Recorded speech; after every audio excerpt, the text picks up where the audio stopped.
Olá, o que faz a vida valer a pena? O que diremos com o passar dos anos, quando a gente olhar para trás e se perguntar, será que a minha vida teve sentido? Onde você tem buscado a sua satisfação? Na família, na sociedade, nas amizades. Afinal, o que faz a vida valer a pena? Qual é o valor de uma vida boa? Esse é o tema, é o assunto do nosso programa de hoje. Qual é o valor? E nós queremos saber exatamente isso. Qual é o valor para você de uma boa vida?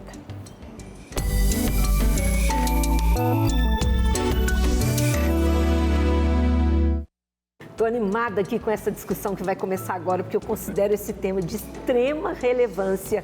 E já vou adiantar, eu acho que a gente tem algumas ideias equivocadas, pelo menos eu tenho, do que vem a ser uma boa vida. Às vezes a gente passa anos e anos buscando por algumas conquistas, achando que é aquilo que vai nos completar, é aquilo que vai nos trazer plenitude, e lá na frente a gente observa, poxa vida, mas não faz tanto sentido assim. Então, é tudo isso que nós queremos falar aqui hoje. E lógico, eu estou aqui com Valdemar Bernardo Jorge, professor, advogado, que é o nosso comentarista fixo aqui no programa. E temos a satisfação de receber hoje o doutor Guilherme Cunha Pereira. Ele não gosta que eu chame de doutor, eu já sei disso, diretor-presidente do Grupo GRPcom, Grupo Paranaense de Comunicação. É um prazer enorme recebê-lo aqui, também a você, Valdemar, para a gente falar desse tema. E eu quero começar já lançando essa pergunta, né, para vocês dois. Eu sei que é uma pergunta que rende debate para uma semana, mas o que vocês veem como uma boa vida? Boa pergunta, né, Mira? Estamos com o Guilherme. Guilherme, obrigado por estar aqui com a gente, né? Discutindo o que é que faz a vida valer a pena, né? O que nos move, né? O que faz cada um de nós acordarmos de manhã e trabalhar, o que faz cada um de nós cuidarmos da família. São tantas escolhas a ser feitas, né? Mas o que é que vale realmente a vida? O que a gente pode realmente fazer de diferente para que nós tenhamos uma vida cada vez melhor? Valdemar, Mira, primeiro agradeço muito o convite, assim, é um prazer estar com vocês, uma satisfação Obrigada. muito grande. Assim. Até só para curiosidade, quer dizer, já trocamos muitas ideias sobre isso, na verdade, Valdemar, em vários momentos. Claro que é um pouco pretensioso achar que se tem uma solução clara, rotunda para isso, fórmula, assim, uma né? fórmula Não mágica, né? Muito difícil. Mas eu acho que é toda uma sabedoria e que vale a pena que se recupere, vale a pena recuperar.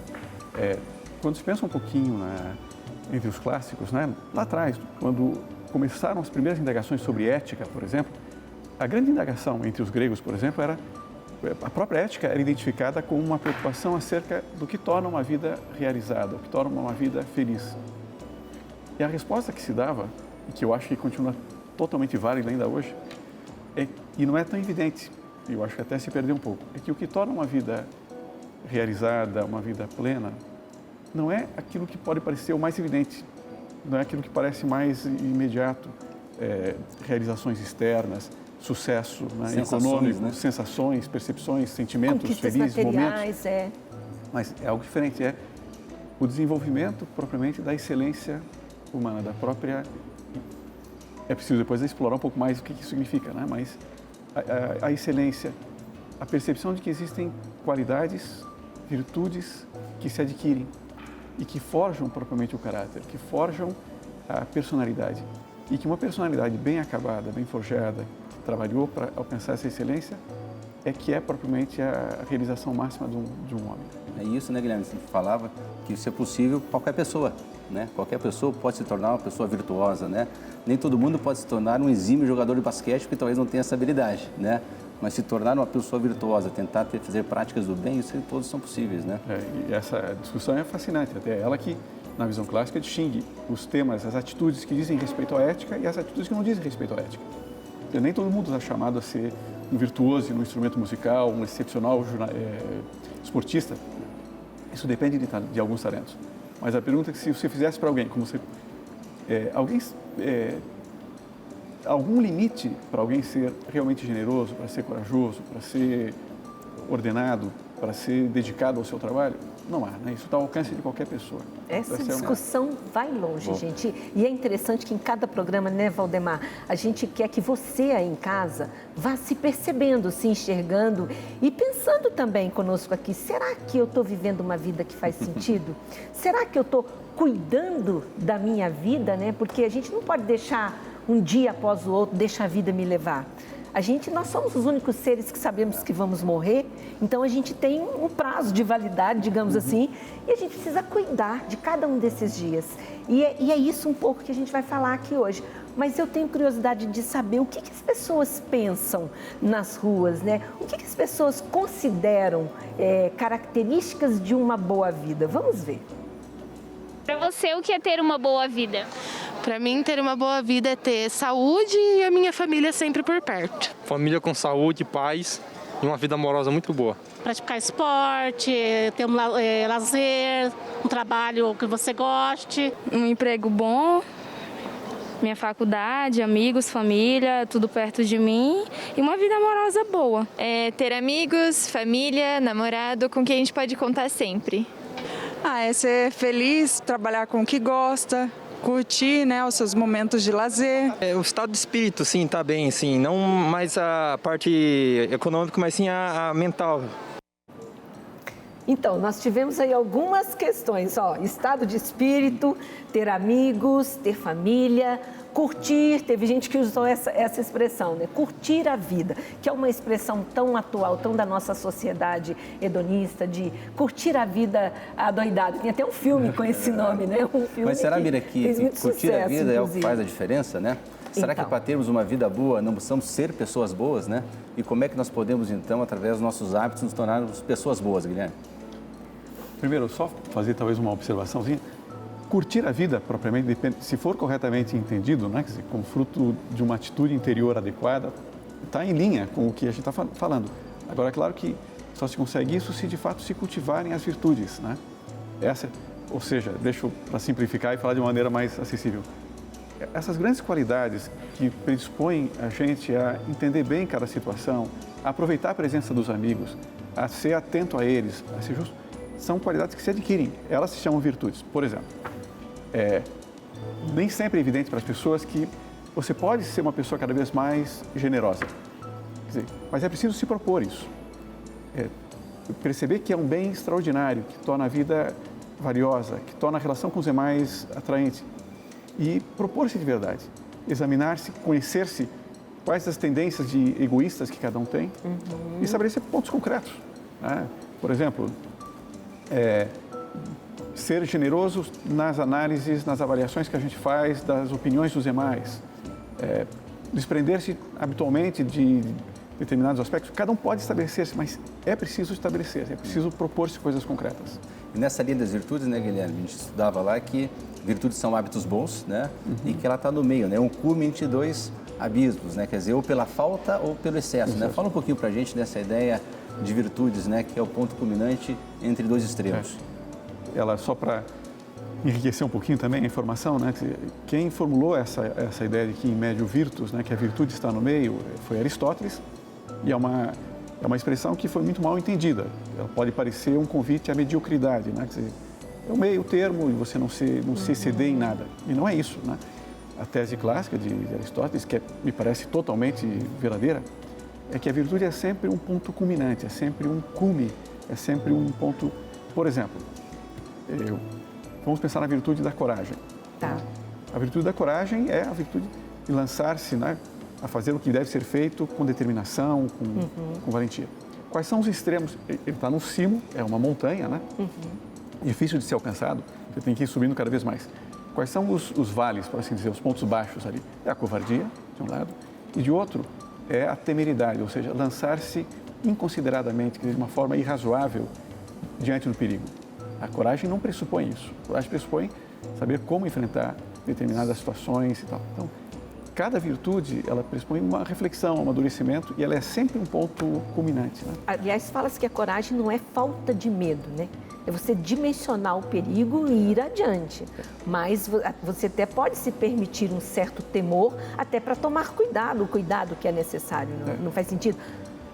Mira, faz todo sentido. Na visão clássica, desculpe eu até estar falando assim, mas a visão clássica qual era? De que justamente a afetividade, sobre ela nós não temos um controle total. O fato de você sentir medo diante de uma situação, de um perigo, é sinal, inclusive, de bom senso, de boa formação, de que os seus sentidos estão despertos. O que importa, a coragem diz respeito à atitude que você toma diante do medo, né?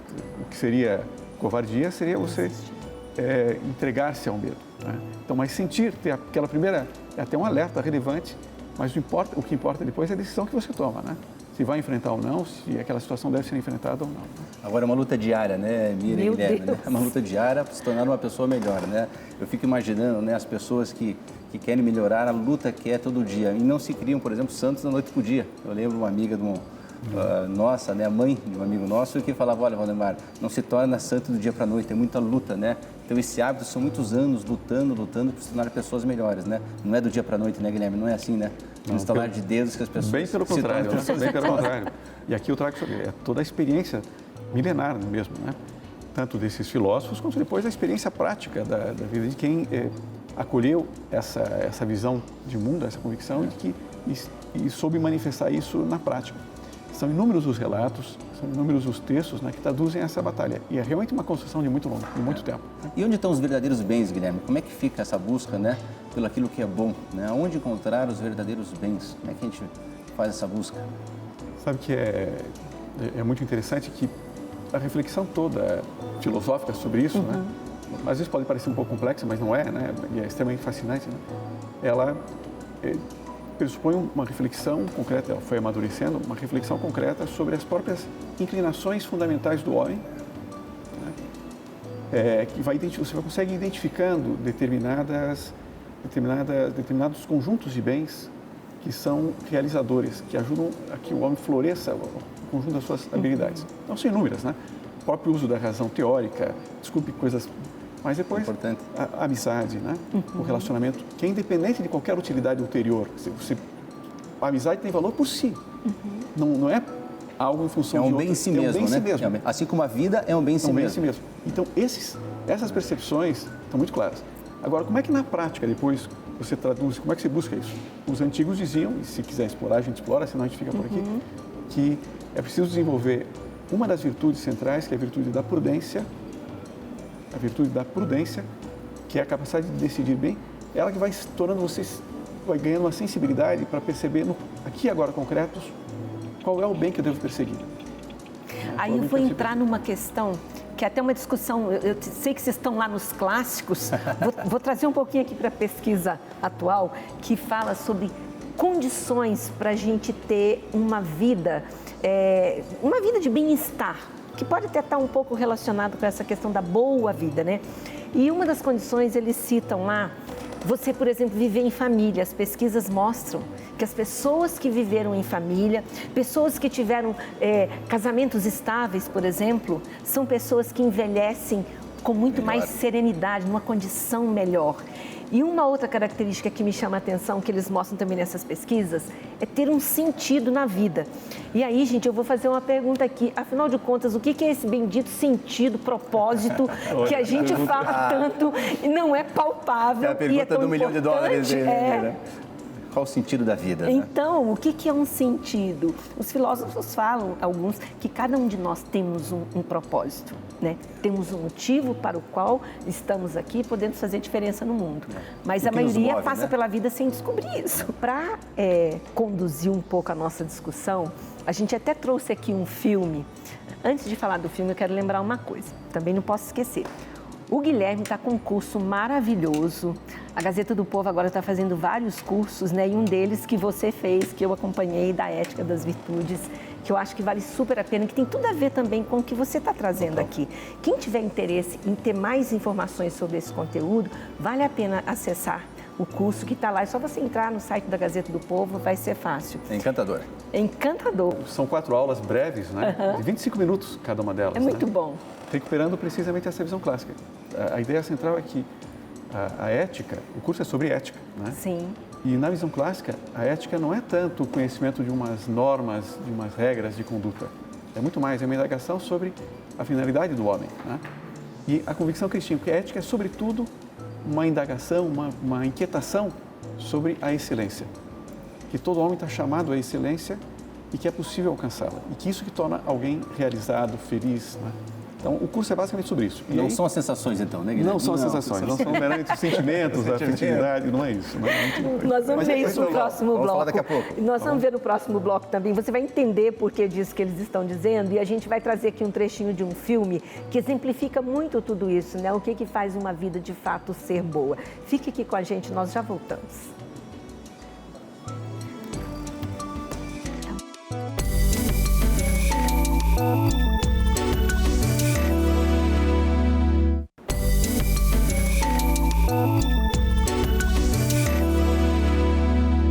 Estamos de volta com o programa Qual é o Valor? Hoje falando sobre o valor da boa vida. Está aqui conosco no estúdio Guilherme Cunha Pereira, também Valdemar Bernardo Jorge, sempre conosco participando do programa. E a gente tem mais uma participação especial hoje, né? Estamos falando do valor da boa vida. Exatamente, vamos falar com o Vitor Pinheiro, lá da Universidade Federal do Pará. Estamos com ele aí. Tudo bom, Vitor? Tudo ótimo, muito boa tarde. Obrigado pelo convite, é um prazer participar com vocês. Professor Vitor, quero até lembrar, gente, o professor Vitor, ele é escritor premiado, professor é demais. Ele lançou há pouco, inclusive, mais um livro, o livro de ensaios filosóficos, A Crise da Cultura e a Ordem do Amor, ali, ó, o livro já está na mão. Professor, um prazer falar com você, gosto demais da sua empolgação e quando a gente pensou nesse tema, nós temos que conversar com o professor Vitor, com aquele sorriso aberto, para falar aqui sobre a boa vida, né, Valdemar? É isso mesmo. Vitor, obrigado por estar aqui conosco. Nós estamos aqui reunidos para falar um pouquinho sobre o que é uma vida boa. Pude assistir a sua análise sobre o filme, né? A Felicidade Não Se Compra, maravilhosa análise que você colocou lá. Então, rapidamente aqui para nós, o que é então uma vida boa, Vitor? Olha, uma vida boa é uma vida plena, em que a gente desenvolve as nossas faculdades morais pelas virtudes. E são hábitos em que a gente realiza o bem. Eu vi que vocês estavam conversando com o professor Guilherme ainda há pouco exatamente sobre isso. E este filme afirma que nós sempre podemos superar os obstáculos, afirmando a nossa capacidade de amar, de servir, de não pensar só na gente, de procurar contribuir para a nossa sociedade, para a nossa família, mesmo que as condições pareçam completamente adversas. Então, o homem bom, ele sempre pode ser virtuoso. Ele não depende das condições ideais para ser virtuoso. As pessoas têm a ideia de que se o mundo entrar em crise, se a gente estiver sofrendo e padecendo, a gente tem o direito de ser mal e de simplesmente propagar o mal e reproduzir o mal. Não, o homem bom é aquele que sofre o mal e resiste o mal com o bem, né? Com a virtude. E eu acho que esse filme é muito bonito porque ele é traído, né? E de algum modo ele consegue dar a volta por cima de um banqueiro, das condições adversas e afirmar a maravilha da vida, que é a amizade, o amor, a comunidade. Agora, isso é um exercício, né, Vitor? Como é que faz esse exercício aí para a gente se tornar uma pessoa cada vez mais virtuosa, né? Porque no dia a dia não é fácil, né, a gente poder fazer essa luta diária, uma luta constante. Cai e levanta de novo. Como é que funciona isso aí, Vitor? No filme é. Olha, a gente precisa de um bom exame de consciência, não é? Diário, para colocar a nossa vida em perspectiva e reafirmar os nossos propósitos. Porque a felicidade, como dizia Aristóteles, se dá pelo exercício do bem, né? E a virtude é exatamente a força do nosso caráter, quando a gente consegue resistir às tentações de sucumbir ao mal e à preguiça, à fraqueza.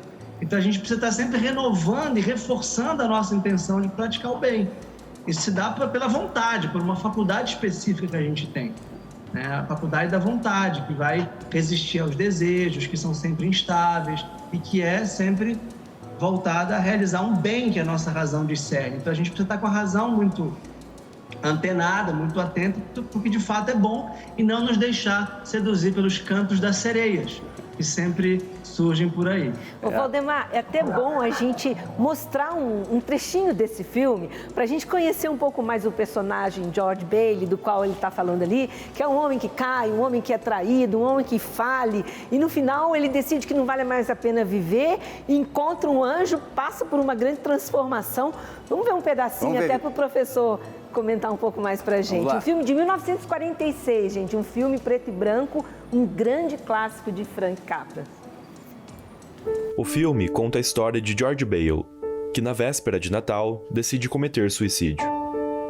Após passar a vida toda abrindo mão de seus sonhos e colocando seus familiares e amigos à frente de suas prioridades, ele percebe que tudo parece ter sido em vão, já que se não conseguir $8.000 em algumas horas, irá preso e verá o fechamento do negócio de sua família. Com a apólice de seguro de vida em mãos, estimada em $15.000, George percebe que ele vale mais morto do que vivo e está disposto a fazer esse sacrifício. Mas graças às orações de sua família e amigos, o anjo da guarda Clarence é enviado para salvar George. Vitor, você veja aqui que filme maravilhoso, né? Me chamou muita atenção o anjo Clarence, né? Que ele se joga, né, no rio e num ato então de caridade para poder salvar aquela pessoa que estiver jogando no rio, né? O George vai lá e salva, muda os planos dele, né? Em vez de se matar, que era a intenção dele inicialmente, ele vai lá e salva alguém, né? Ele renasce para uma nova vida, né? Fala um pouquinho pra gente. Exato. Por isso que o amor é o sentido último da vida. Quando a gente está disposto a servir, a se doar, a contribuir, a gente dá sentido para a nossa vida.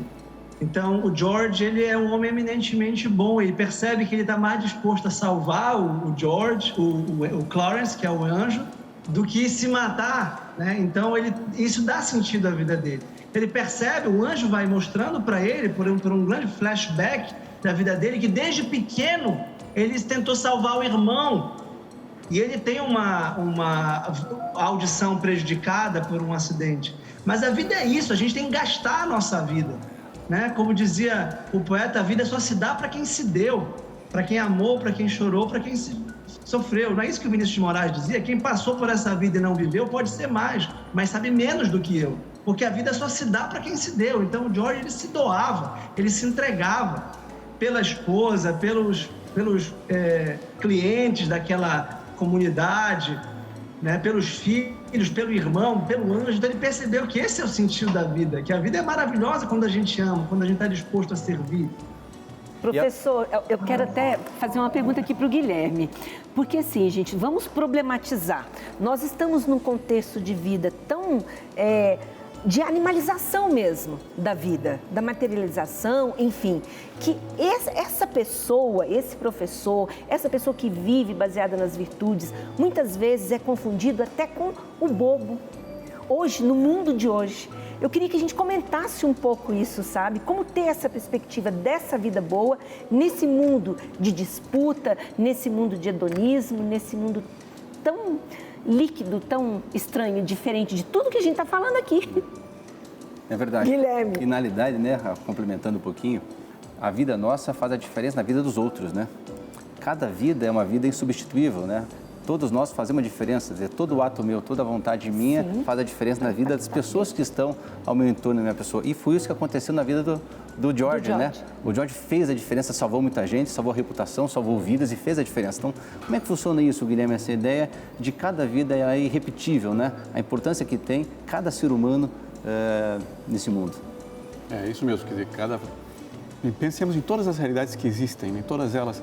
Nada se compara ao valor de uma única alma, de uma única pessoa, de um único ser humano. E essa intuição é uma intuição, pode parecer religiosa, e que a religião só reforça tudo isso, mas também é uma intuição filosófica, a percepção de que cada homem tem um valor superior à totalidade de todos os demais bens. E isso ajuda muito a orientar a própria busca da virtude. O que realiza um homem? Quando a gente falávamos desse conjunto de qualidades, né, o professor Vitor apontou muito bem. De todas essas qualidades, as que mais realizam totalmente o homem são precisamente aquelas de voltar-se totalmente para o bem do outro, né? E o amor, só para se entender perfeitamente, como o professor Vitor pode explicar até melhor, não é tanto o fato de sentir-se atraído por alguém, não é tanto a questão do sentimento, embora ele seja super relevante também, mas é o desejar ardentemente o bem do outro. Identificar, refletir, pensar o que é o melhor para o outro e desejar isso de verdade, respeitando sempre profundamente a liberdade desse outro, né? Porque nossas escolhas a gente faz, né, pensando no bem, né, no bem próprio e bem do outro, né, bem da outra pessoa que amamos, né, e tudo isso faz muita diferença e essa é a nossa vocação, né. Qual é a nossa vocação? Nós podíamos falar um pouquinho, Vitor, nessa ideia de vocação, né, você comenta nos teus textos a ideia de que cada um tem uma vocação na sua vida. Fala um pouquinho pra gente sobre isso. Cada um tem uma missão única e irrepetível, que só pode ser realizada por ele. Só eu sou o marido da minha esposa, o pai dos meus filhos, e só vocês são aqueles protagonistas. Todos nós somos protagonistas da nossa existência e por isso temos responsabilidades. E daí a importância da gente assumir com toda convicção, com toda vontade, com todo o amor, isso que nos cabe realizar. E o que me parece mais extraordinário é que quando a gente encontra a nossa vocação, ela é incondicional. A gente não depende das circunstâncias externas para realizá-lo. A gente, fazendo a nossa parte, a vida é maravilhosa. O título em inglês, a felicidade não se compra, porque é uma oposição ao banqueiro, né? Da firma Byle, porque o banqueiro Potter é o símbolo do tio Patinhas, ganancioso, materialista, burguês, individualista, que é infeliz. Quem vive assim é infeliz. Quem vive só para si, fechado, ensimesmado, não realiza o seu amor. Ao passo que quem pode ser pobre, do ponto de vista econômico, mas está ali comemorando o Natal, cantando, e aquele final é triunfal. Aquele final é a pobreza de Jesus no presépio, mas unido em torno de uma família. E esse é um filme, né? Então, o Natal, que é o tema do filme, né? O pano de fundo do filme, é isso. É uma inversão da lógica mundana, materialista, hedonista do banqueiro, que felicidade não se compra. Felicidade não é um valor, não é... E em inglês o título é It's a Wonderful Life. A vida é maravilhosa, mas não porque eu ganhei, porque eu sou bom, porque eu vendi, porque eu sou bonito, porque eu tenho saúde. Não, a vida é maravilhosa quando eu realizo a minha vocação de amor, de serviço, de amizade. E a vida é maravilhosa porque ele é amado por aqueles amigos. E cada amigo dá um centavo ali. E no final, o rico não é quem concentra só para si a renda da comunidade como banqueiro capitalista, mas aquele que tem, como dizia a vovó, melhor amigos na praça do que dinheiro no bolso. Muito bom. Tem outro ditado que fala, né? Quem tem amigo não morre pagão, né? Tem sempre um amigo para poder ajudar a próxima, né? Faz sentido isso, Por isso nós estamos aqui reunidos aqui hoje, viu? 100%. Como é que você complementaria isso que o professor está falando aí sobre os amigos? Porque também é uma característica de uma vida boa, quando você está cercado de pessoas, né? Eu acho que é impossível. Tem uma frase que diz, né? É impossível ser feliz sozinho. Não sei se isso é uma música, agora eu não me lembro. Mas faz sentido. Tom Jobim, né? Acho que é. Mas é isso mesmo, né? A realização. E é impressionante toda essa sabedoria. E para amealhar amigos, para ter um grupo de amigos, é claro que você precisa ter qualidades, né? Essas qualidades e interesse efetivo pelos outros. Isso gera, quer dizer, você coloca carinho, isso atrai carinho, né? E amplia. E vai ampliando a capacidade de você realizar algo que transforme a vida de outras pessoas. Então, a amizade é uma dimensão fundamental mesmo. Bom, a gente tem muito que aprender na vida, né? E a cada momento que passa, a cada ato, né? A cada dia, novos aprendizados surgem, né? Eu mesmo, todo dia, acordo de manhã e fico pensando, né? Como é que vai ser meu dia hoje e o que é que eu posso fazer para me tornar uma pessoa melhor, né? Todo dia, no horário que acorda, quando vai trabalhar, que me move, né? Para fazer uma vida valer a pena, a vida ser diferente. Então, desde o cuidado com a esposa, cuidado com as filhas, no trabalho, né? Tudo isso que a gente vai, né, transformando nossas potências de ser humano em ato, em ação efetivamente, para que realmente as coisas aconteçam da melhor forma, né, Guilherme? Das virtudes, Guilherme, você falou da virtude da prudência, né? Fala um pouquinho mais das 4 virtudes cardeais para a gente. Eu acho que o professor Vitor poderia até explicar com mais detalhe, mas sempre... Vamos os dois, vamos fazer uma dobradinha aqui dos dois. É muito interessante que os filósofos gregos chegaram a essa percepção, depois os romanos também, né, os históricos, de que há 4 virtudes que, por assim dizer, abrangem as nossas principais faculdades. E isso não é tão evidente assim, mas então a primeira virtude é a prudência, que é a virtude da capacidade de decidir adequadamente. A virtude da justiça, que aperfeiçoa a vontade, que é de querer o bem, querer aquilo que é o devido aos demais, aquilo que é justo para os demais. Depois a fortaleza, a capacidade de realizar, de sobrepor-se às dificuldades, né? E por fim a temperança, que é um domínio de si mesmo, né? Para não se deixar levar pelas paixões, etc. Então os gregos eles chegaram nessa formulação, né? Dessas 4. O cristianismo na sequência vem e assimila tudo isso e percebe que é uma análise muito adequada, muito condizente com a realidade humana, mas percebe que todas elas ganham sentido quando tem uma destinação, um fim último mais amplo, e a virtude da caridade, que aqui não estou falando em termos puramente religiosos, também em sentido religioso, mas como inclinação do homem de desejar o bem do outro, é o que mais ajuda a orientar, a estruturar todo esse edifício de virtudes. Então essa Então, você tem essas 4 virtudes cardeais, né? Mas você tem sempre um guia adicional que o cristianismo pôs em evidência de maneira muito clara, que é a virtude. E dessas 4 virtudes cardeais surgem as demais, né? Todas as demais a amizade, a coragem, né? Todas elas vêm de A coragem está ligada à fortaleza, né? E assim, cada uma delas está ligada a uma dessas. E aí, professor, até para poder conversar também com as pessoas que estão nos ouvindo aqui, eu acho que a gente precisa jogar por terra algumas ilusões. Não, porque essas ilusões só amarram a nossa vida, né? O que você diria sobre isso? Claro, esse é o grande risco de ser humano, porque quando a gente pensa errado, quando a gente se deixa enganar e iludir por essas falsas versões de liberdade, a gente acaba se frustrando. Então, o mundo que valoriza o dinheiro apenas, a matéria, o prazer e que não estimula a prática dessas virtudes, é um mundo que condena as pessoas à infelicidade, à depressão, ao suicídio. Quando eu estudei este filme para escrever o ensaio do livro, que é o penúltimo, porque eu escrevia no jornal e eu queria mostrar, tanto no Natal, quanto na Páscoa, quanto numa festa mariana grande que nós temos aqui em Belém, que é o Círio de Nazaré, o valor humano, filosófico, psicológico, sociológico do cristianismo, é uma apologética mais assim, para mostrar que, olha, esse filme é o mais admirado dos Estados Unidos. Eu digo, claro que é o mais amado dos Estados Unidos. Ele é passado há 70 anos, anualmente, nas televisões abertas dos Estados Unidos. Claro, quem é que não vai gostar desse filme? Quem é que vai dizer desse filme tá errado, não é assim? Ninguém. Porque é o seguinte, a gente fracassa, mas tem a família, mas tem os amigos. A gente fracassa na profissão ou erra, tem um acidente de carro, por exemplo. Isso acontece. Mas o que importa, a nossa felicidade não depende do nosso sucesso econômico, a nossa felicidade depende do amor, de ter com quem nos unir definitivamente. Depende da fidelidade, depende da nossa capacidade de amar e de ajudar os outros, de ser ajudado reciprocamente. Então, quem não entende essa caridade suprema, essa verdade antropológica e teológica também, obviamente, não consegue desenvolver todo esse edifício das virtudes e, por conseguinte, não consegue ser feliz. Então, a gente tem que se desiludir das falsas versões de felicidade que o mundo nos apresenta para perceber o que, de fato, qual é o ritmo ou qual é a pulsão do nosso coração, que é o amor. E esse filme representa isso de forma super didática. E todo mundo ama e não sabe por quê. É verdade. Eu duvido que haja um filme com uma verdade humana tão profunda, porque a verdade humana é a verdade do Natal, né? Que bacana. Muito bom. Isso, e aí, Guilherme, gente. ele falou da questão da vida virtuosa e também de ordenar as paixões, né? Fala um pouquinho pra gente nessa questão de ordenar as paixões para que a gente possa realmente seguir uma vida virtuosa, Guilherme.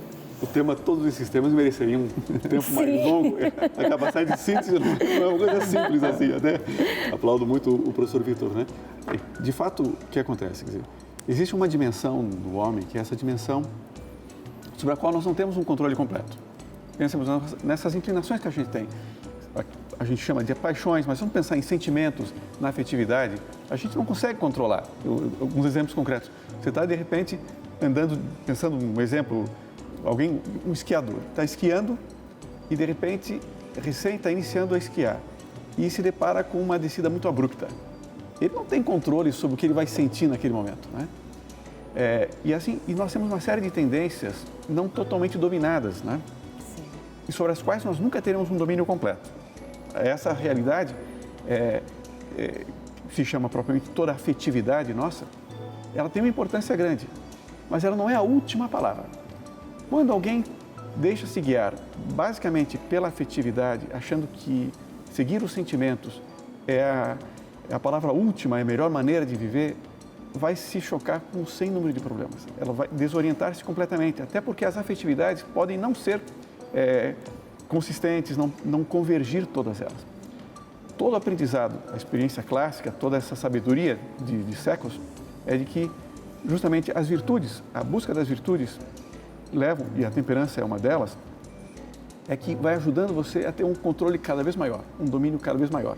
Então, talvez a grande mensagem seja deixar-se guiar pelas paixões, né? As sensações. Só pelas sensações, como se elas fossem a última palavra, é um erro.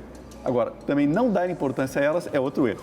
tem que saber jogar com as duas coisas. É a medida, né, Guilherme? É a medida certa. É muito interessante Muito bom, isso. Gente, se eu pudesse, eu ficava aqui o dia inteiro, a noite inteira ouvindo isso, porque a gente começa a cair na real, né, professor? E ver que a gente às vezes sofre muito por coisas que não fazem sentido, pessoal. Você que está aí em casa.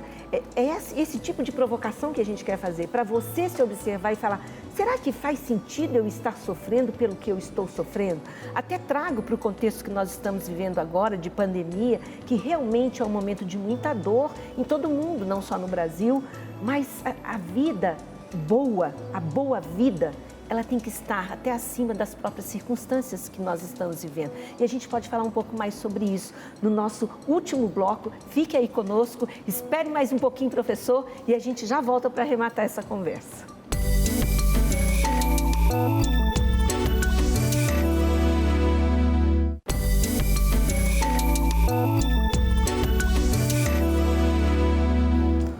Olá pessoal, nós estamos aqui com o programa Qual é o Valor na TV Evangelizar. Estamos aqui com o professor Vitor, professor da Universidade Federal do Pará. Vitor, mostra aí o teu livro novamente aí, o livro que você escreveu, que estamos divulgando aqui. Maravilhoso livro. Está sendo lançado agora, sendo né? lançado agora, A Crise da Cultura e a Hora do Amor. Vitor, me diz uma coisa, a felicidade parece que é sempre aquilo que nos falta, né? A pessoa está doente, quer a saúde, está pobre, quer a riqueza e assim por diante, né? Não tem conhecimento, quer estudar. A felicidade é isso mesmo, né? Algo que é movente, você persegue, vai atrás e ela foge. Como é que funciona isso? Por um lado, sim, porque a felicidade é um estado ativo que nos faz mover sempre adiante. Por outro lado, também é uma satisfação com aquilo de que a gente é capaz. Também a gente não pode apostar numa felicidade utópica, de algo que a gente não é capaz de realizar, porque senão a gente fica sempre frustrado. Então, por um lado, tem uma vontade de autossuperação, de busca e de conquista do que é razoável, do que é alcançável. Por outro, também de aceitação e de serenidade daquilo de que a gente é capaz. Tem que haver, eu acho que uma dialética e um equilíbrio entre essas duas dimensões. E cada um pode ser feliz com a própria vida, né? Com a própria vida que está levando, no dia a dia, na cada ato. Isso aí, sem dúvida nenhuma. A felicidade é uma possibilidade para todos, que depende da virtude. E a virtude é aquilo que a gente faz, que a gente contribui, que a gente realiza. A gente sempre pode fazer alguma coisa, como eu dizia. A gente não pode ceder jamais ao pessimismo, ao derrotismo, a achar que não tem nada a ser feito. Mesmo no momento de crise, no momento de isolamento, no momento de recessão, a gente pode e deve fazer alguma coisa. Mas aí eu vou trazer... Nem que seja cultivar a nossa própria interioridade, né? Cultivar os nossos pensamentos, a nossa alma, esculpir o nosso espírito, sempre é possível de ser feito. Imagine, professor, imagine, Guilherme, que alguém esteja nos ouvindo agora, que perdeu o emprego, que está enfrentando problemas sérios, que está enfrentando problemas de enfermidade, com tudo isso que nós estamos acompanhando agora, e a pessoa pode pensar, falar de uma vida boa é fácil para vocês. Falar lendo nos livros, estudando a ética, estudando a filosofia, agora vem aqui viver a minha vida. Então, nesse último bloco, eu estou colocando vocês na parede para a gente poder mostrar aqui um caminho para as pessoas. Porque esse caminho, ele existe, ele é possível, não é ilusão. Esse caminho existe. E é isso que eu quero colocar aqui nas mãos de vocês agora. Como é que a gente pode trazer um alento para as pessoas que estão nos ouvindo? Olha, desafio grande, difícil. Você difícil sabe que isso é possível. Eu tenho a convicção de que sim. Eu considero é possível, uma pessoa que tem uma boa vida, e você também. Obrigado. O professor eu não conheço, mas só de ver esse sorriso, professor, eu sei que você tem uma boa vida, porque as pessoas que têm uma vida boa, elas têm serenidade. Pode responder. Mira, talvez o primeiro ponto remeta àquilo que nós vimos nos primeiros blocos, né?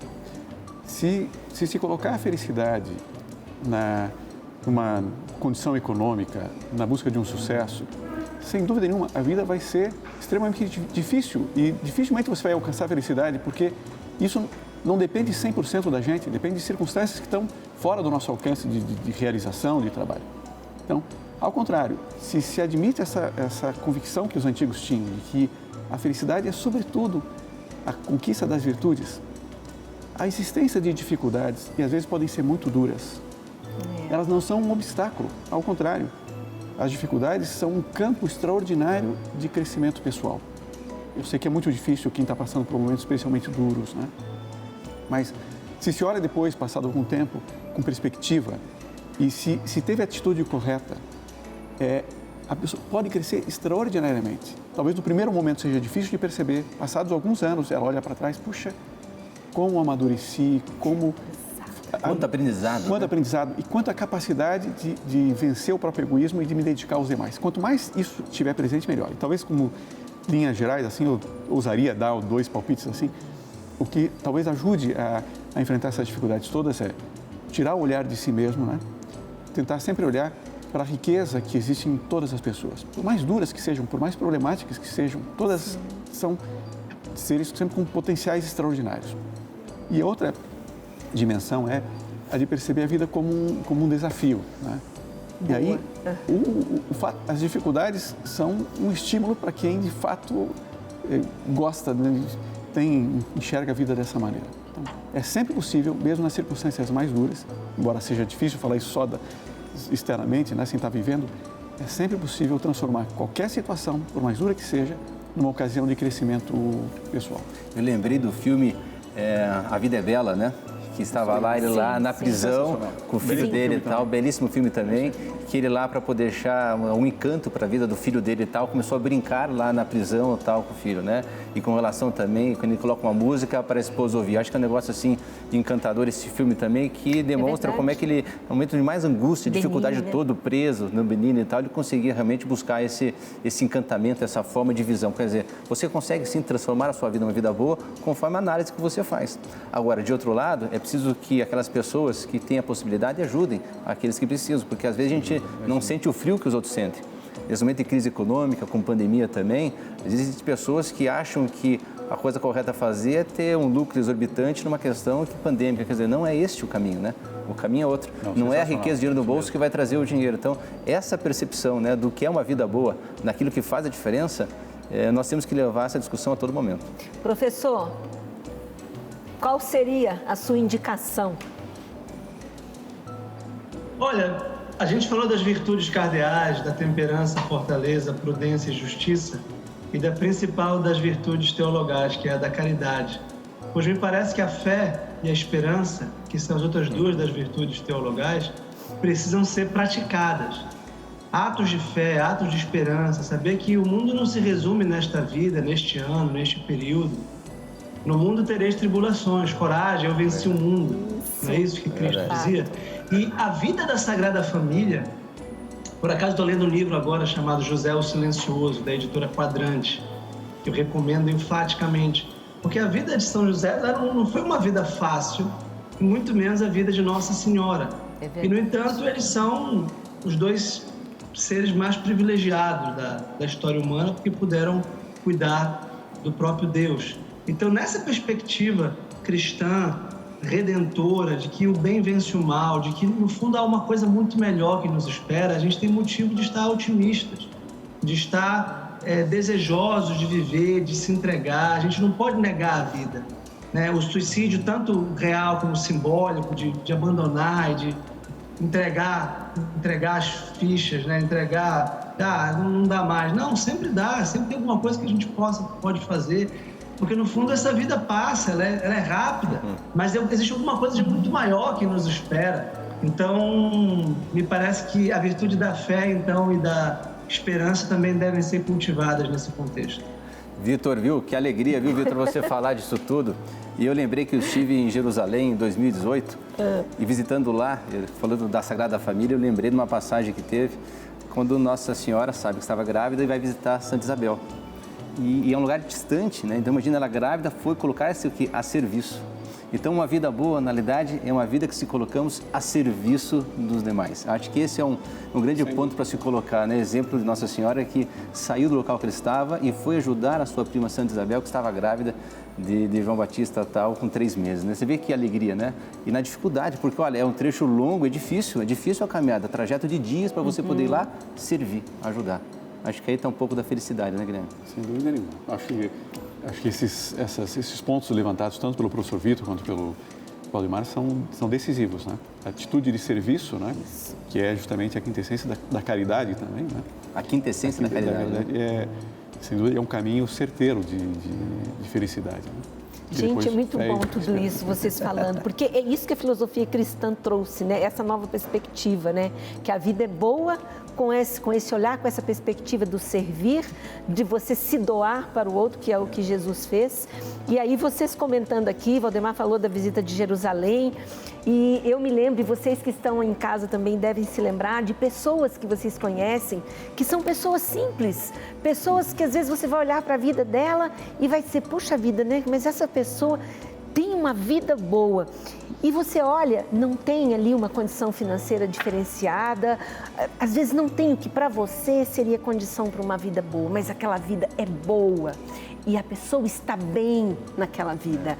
Me lembrei da minha amiga que falou que o pessoal do sertão do Nordeste fazia festa quando chovia. E fazia festa mesmo, saía fora de casa e todo mundo celebrava. Por quê? Porque valorizava coisas que às vezes a gente não tem mais o olhar para elas. Então, eu queria que vocês comentassem isso para a gente fechar também. É a gente começar a exercitar o nosso olhar para outras coisas. Não é verdade? É verdade. Guilherme. Mira, e é impressionante assim, você tem até uma constatação empírica, né? Fácil de perceber assim. Fazem-se todos os anos aqueles levantamentos, né? De países nos quais em que as pessoas são mais felizes. O mais feliz do mundo, né? E não há uma correlação entre riqueza material e felicidade. Pelo contrário, você percebe, e nós temos todas as experiências de que, mesmo no Brasil, é uma quantidade gigantesca de pessoas. As pessoas mais felizes não são necessariamente aquelas mais economicamente realizadas. Pelo contrário, né? São aquelas que mais se dedicam aos demais, mais têm uma preocupação constante pelos outros. Então, realmente, há um caminho observável. Não é uma questão puramente religiosa, embora, obviamente, a religião contribui, ela reforça toda essa convicção. Mas é algo observável. De fato, a dedicação, e acho que o caminho que foi mencionado um pouquinho antes, é o caminho certeiro, né? E quanto mais alguém se dedica, tem esse olhar para as necessidades dos demais, mais ele desenvolve a si mesmo, mais ele cresce, mais ele amadurece e mais ele se realiza e chega a ser feliz. Muito bom, né, Vitor? E tem aquela ideia também, né, que aquele que quiser guardar a sua vida vai perdê-la, né? Então a gente está aqui para gastar, né? Em alguns momentos a gente fala, né, que nós sejamos eventualmente até em algumas situações, né, um tapete para as pessoas pisarem macio, né? Fala um pouquinho disso para gente. Olha, o grande tema da filosofia é a morte. Isso parece mórbido, mas é o enfrentamento da finitude da vida e a tomada de responsabilidade num plano muito maior da existência.